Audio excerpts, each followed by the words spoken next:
नमस्कार, मैं ज्योति श्रीवास्तव। आप देख रहे हैं सी न्यूज भारत। खबर मध्य प्रदेश के रीवा जिले से है, जहां 2018 के विधानसभा चुनाव में भारतीय जनता पार्टी ने ऐतिहासिक जीत दर्ज कर रीवा की 8 सीटों पर अपना दबदबा बनाया था। वहीं एक बार फिर जीत हासिल करने के लिए रीवा विधायक व मध्य प्रदेश शासन के मंत्री राजेंद्र शुक्ला को भाजपा ने 2023 के विधानसभा चुनाव में स्टार प्रचारक बनाकर विंध्य में उनके बढ़ते राजनीतिक कद को स्पष्ट किया है। एक तरफ जहां पूरे प्रदेश में सत्ता विरोधी लहर देखी जा रही है, तो वहीं रीवा विधानसभा में जनता विकास के मुद्दे पर वोट करने से अपने आप को पीछे नहीं हटा पा रही है। रीवा की जनता शानदार सड़कें, फ्लाईओवर, पार्क, खेल मैदान, व्यापार में बढ़ोतरी तथा केंद्र व प्रदेश की जनहितकारी योजनाओं पर वोट करने जा रही है। जहां कांग्रेस के हर मुद्दे पर रीवा विधायक के विकास का मुद्दा भारी दिखता नजर आ रहा है। वहीं जब हमने चौक चौराहों और वार्ड के अंदर रह रहे लोगों से रीवा का माहौल जानना चाहा, तो इस बारे में उनकी क्या राय थी, आप भी देखिए। इस बार रीवा विधानसभा का क्या माहौल है, क्या स्थिति देखते हैं आप? रीवा विधानसभा का इस बार राजेंद्र शर्मा का माहौल है। राजेंद्र शर्मा कांग्रेस जी, उसके हम कार्यकर्ता हैं और 100% यहाँ से वोटिंग होनी है कांग्रेस को। 100% वोटिंग होनी है कांग्रेस को, राजेंद्र शर्मा जी को। नाराजगी क्यों है बीजेपी सरकार से और जो अभी रीवा विधायक? नाराजगी कोई नहीं है, ना शुक्ला जी से है, कोई नाराजगी नहीं है। पब्लिक चाहती है बदलाव आए। विकास के मामले में कितनी? विकास बहुत कुछ किए हैं, अच्छा किए विकास। उनके विकास के लिए कुछ भी नहीं कह सकते हम, विकास बढ़िया किए हैं, लेकिन पब्लिक चाहती बदलाव आए। बदलाव इस बार रीवा की जनता जी चाह रही है। जी, बदलाव चाहिए। क्या शुभ नाम है आपका? रामराज चिकवा। नाम है आपका? अजीजुन्निसा। आप इस बार किसको वोट करेंगे, बीजेपी या कांग्रेस? अरे वो क्या बीजेपी को देंगे और किसको देंगे, जिसकी सरकार चल रही है। और क्या लाभ आपको, वृद्धा पेंशन का लाभ मिल रहा है? अरे वो क्या 600 रुपये तो मिलता है बेटा, क्या है उनको लाडली बहना योजना वालों को दिया पैसा, हम लोगों को नहीं दिया। सियानों आदमी को 600 रुपये में कैसे क्या महीने पहुँच जाएगा खाने को? ना हमारे आदमी है, ना हमारे औलाद हैं, अकेले हैं। 600 रुपये महीने में थोड़ी पूजे खाएंगे। सब लोग यार सोचते रहे कि हम लोगों को भी मिलेगा, सहारा करे रहे कि मिलेगा, लेकिन कोई हम लोग को सहारा नहीं उम्मीद करती हैं कि अगर फिर से सरकार बनेगी तो कुछ ना कुछ इसमें लाभ मिलेगा। अरे हो गई तो बात की बातें मिलती है, देता ये नहीं देगी, इसके ऊपर है बनेगी। अब किसकी बनती नहीं है, देंगे उसी को। क्या भाई, उसकी उसमें है तो उसी को देंगे, क्या करें।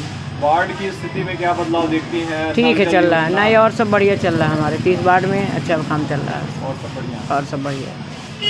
नाम है आपका? आकाश पांडे नाम है मेरा। कौन सी विधानसभा है आपकी? रीवा विधानसभा है, विधानसभा 74। इस बार का क्या माहौल है, क्या स्थिति देखते हैं? माहौल यहाँ पे 50-50 है। मैंने अभी जो अपने विधानसभा क्षेत्र में जो अभी घूम रहा हूँ, उनमें मेरे को समझ में आ रहा है 50-50 है।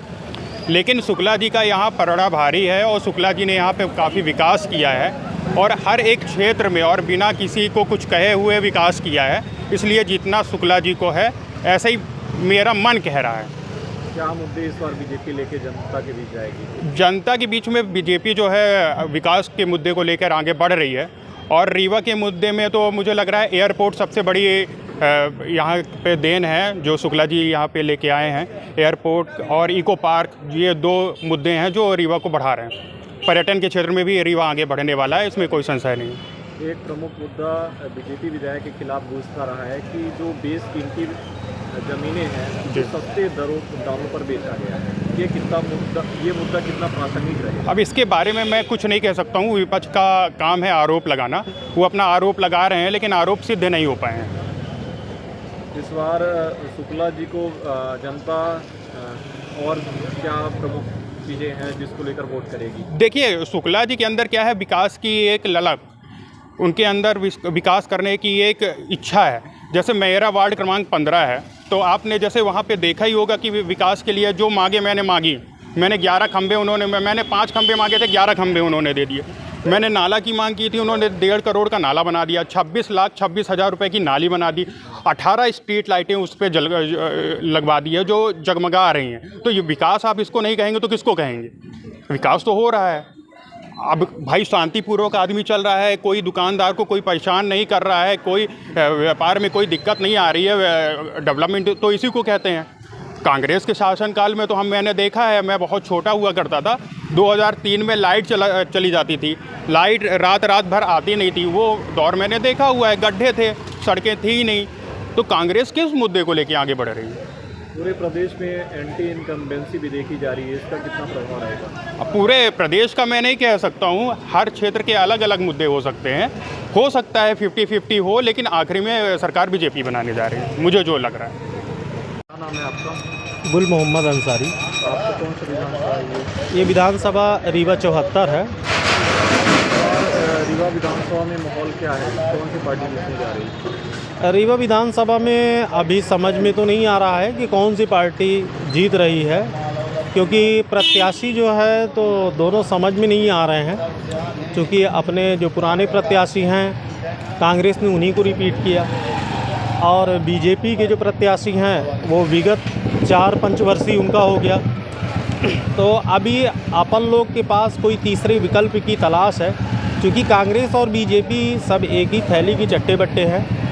अभी पब्लिक ने ये समझा कि कांग्रेस का महापौर है, कांग्रेस के महापौर को चुना गया, लेकिन उनकी भी कार्यशैली और उनका कार्य आज अभी तक, जैसे जिस जगह मैं खड़ा हूँ तो यहाँ पानी की व्यवस्था करनी थी, जो हमारा इधर का एरिया है पानी की किल्लत से आज भी जूझ रहा है। उन्होंने कहा कि बस महापौर बनते ही आपका टैक्स कम हो जाएगा, जो टैक्स बढ़ा हुआ है, पानी की किल्लत ख़त्म हो जाएगी, वार्ड में जो है तो विकास की दरिया बहेगी। आज तक विकास की दरिया तो दूर की बात है, एक कतरा पानी भी जहाँ नहीं था, पानी नहीं बहा। रीवा विधायक जी तो ये मानता है कि उन्होंने विकास की मुख्य धारा से रीवा को जोड़ा है, क्या मानते हैं आप?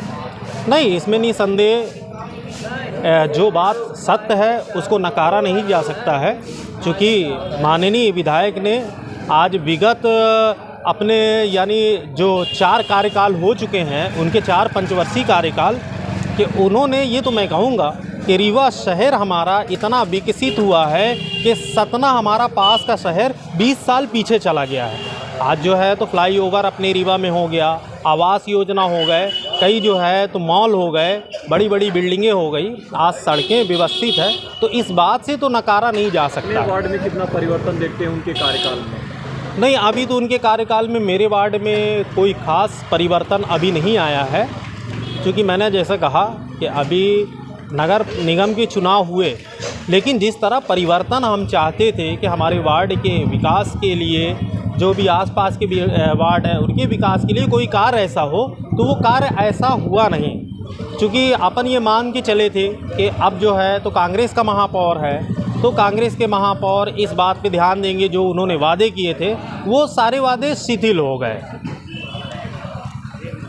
नाम है भैया आपका? हमारा नाम शहबाज अंसारी। कौन सी विधानसभा है ये? ये रीवा विधानसभा क्षेत्र रीवा है। विधानसभा के इस बार माहौल क्या है? इस बार माहौल है, बीजेपी इस बार सरकार बना रही है और यहाँ से राजेंद्र शुक्ला विजय होंगे। किन मुद्दों को लेकर बीजेपी इस बार? रीवा में क्या है कि विकास हुआ है, रोड नाली निर्माण, लाइट का निर्माण, बहुत सारे निर्माण हुए हैं, जिसको देखते हुए अपन राजेंद्र शुक्ला को समर्थन में है, उनकी सरकार बनाना चाहते हैं बीजेपी का। जो केंद्र की योजनाएं हैं और प्रदेश की योजनाएं हैं, और उसका क्या लाडली प्रभाव बहन योजना के भी बहुत से महिलाओं को लाभ मिला हुआ है, और थोड़ा सा बेरोजगारी है और उसमें ध्यान देना पड़ेगा सरकार को।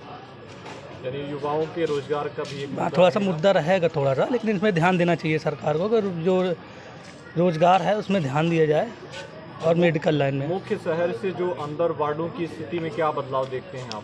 वार्ड में तो सर बदलाव बहुत आए हुए हैं, नाली का निर्माण हुआ है, रोड का निर्माण हुआ है, जहाँ लाइट नहीं थी वहाँ लाइट पहुँचाया गया है। क्या नाम है अंकल जी आपका? शहीद अंसारी। ये कौन सी विधानसभा लगती है आपको? रीवा विधानसभा। इस बार रीवा विधानसभा का माहौल क्या है? माहौल तो एक तरफा है। हमारे यहाँ के मंत्री माननीय राजेंद्र शुक्ल जी ऐतिहासिक मतों से विजयी होंगे, क्योंकि उन्होंने काम किया है यहाँ पे। जमीनी स्तर पर क्या क्या मुख्य काम देखते हैं आप उनके द्वारा किए गए? ये विकास के क्षेत्र में ज़मीनी स्तर पे अनगिनत ऐसे उन्होंने काम किए कि जिनकी जितना प्रशंसा की जाए कम है। उन्होंने बहुत सारे काम किए इस शहर के अंदर। इस विकास के क्षेत्र में ये शहर को दुल्हन की तरह उन्होंने सजा दी। भारतीय जनता पार्टी की सरकार ने और हमारे माननीय राजेंद्र शुक्ल जी ने। अन्य पार्टियों की क्या स्थिति देखते हैं आप? अन्य पार्टी हमारे यहाँ राजेंद्र शुक्ला जी के विकल्प में कोई नहीं है, सिर्फ हमारे मंत्री राजेंद्र शुक्ल जी हैं, उनके आगे कोई नहीं है। आवास योजना, लाडली बहना योजना, इन सारी योजनाओं का क्या प्रभाव रहेगा? इसका प्रभाव रहेगा, मुस्लिम समाज में भी इसका बहुत अच्छा असर रहेगा। अब क्या है कि जो मुस्लिम समाज के लोग थोड़ा सा भारतीय जनता पार्टी नाम से कतरा जाते थे, तो ऐसी कोई बात नहीं रही। अब तो खुल के मुसलमान भी सपोर्ट कर रहा है राजेंद्र शुक्ल जी को और भारतीय जनता पार्टी को। रीवा से सी न्यूज संवाददाता अर्जुन तिवारी की रिपोर्ट। फिलहाल के लिए इस खास रिपोर्ट में बस इतना ही। देश दुनिया की बाकी खबरों को जानने के लिए आप देखते रहिए सी न्यूज भारत।